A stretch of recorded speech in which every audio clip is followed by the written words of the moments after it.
Morning everyone, and welcome to today's trading analysis. I apologize for not having done one in about 2 weeks.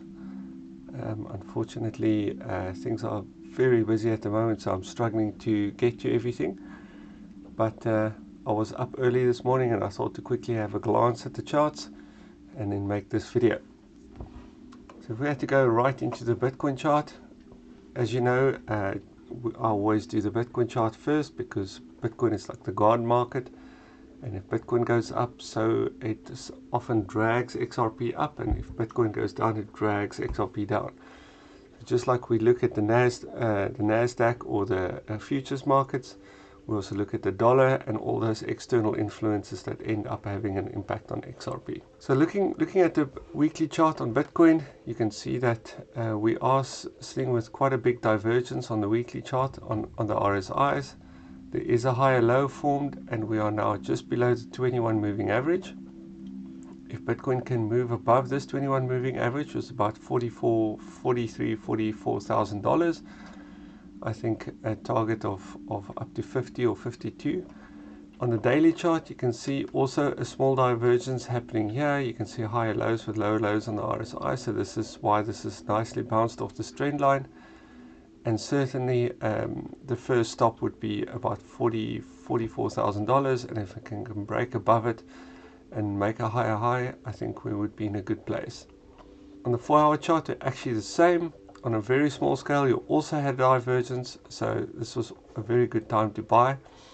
And on the smaller scale now, we did have a higher high with a small little resistance there, but it looks like it's coming up, and it looks like 44 is definitely on the cards at the moment. From the funding rate, you can see that every time the funding rate is going negative like this, there's a positive reaction on the Bitcoin price.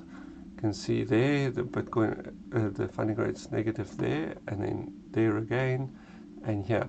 That reaction is basically a short squeeze. This was quite a big one because look at all that.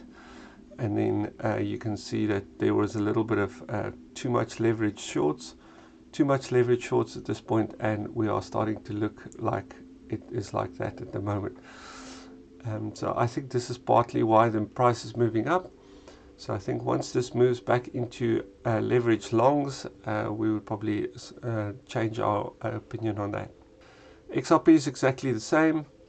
You can see that on the weekly chart it's made higher lows and it's camping just below the 21 moving average. So from an XRP perspective, going above 80 to 81 US cents would be fantastic.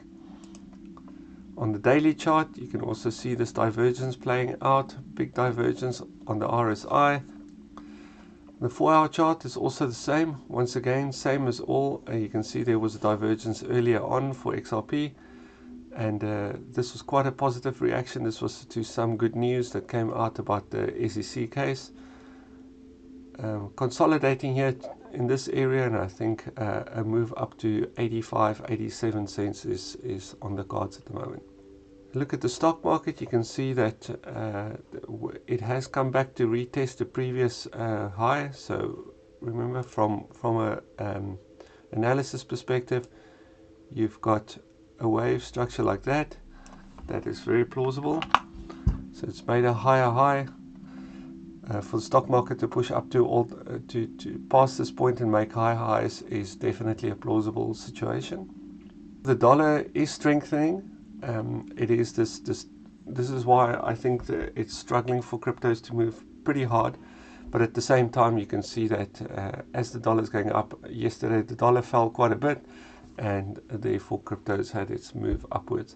So if the dollar is having a bit of a divergence, a bearish divergence at the moment, so maybe a pullback down into this zone could be very positive for the stock market and cryptos. On the bot trading front, you can see my settings are still 30-70, so buy when the RSI is 30 and sell when it's 70 on the 30-minute chart. And in the last few weeks, you can see that it would have bought in this area here, which is around there, and it would have sold in that area. So this one wasn't particularly a profitable trade, or sort of more towards a break even or a loss of 1 or 2%. it did another buy in this area over here, and then sold there, so also maybe a break even or a loss, and now it's bought again in this area. So unfortunately, not the best news on the bot trading front. Not sustaining major losses or anything, but I think I'm going to keep to the settings. I think the reality is I didn't stick to my guns, that when it's below the 200-day or 50-day moving average, we should move the settings more bearish down to 20. That would have actually worked out pretty well, and I didn't do that. So now I am in a position at this point, and I'm looking for some upside from here. So all in all, I think it's all down to the US dollar. If the US dollar can fall below this resistance zone, move back into this zone, I think that will be positive for the stock market and cryptos. If you like this content, please like and subscribe, and let's see you on the next one.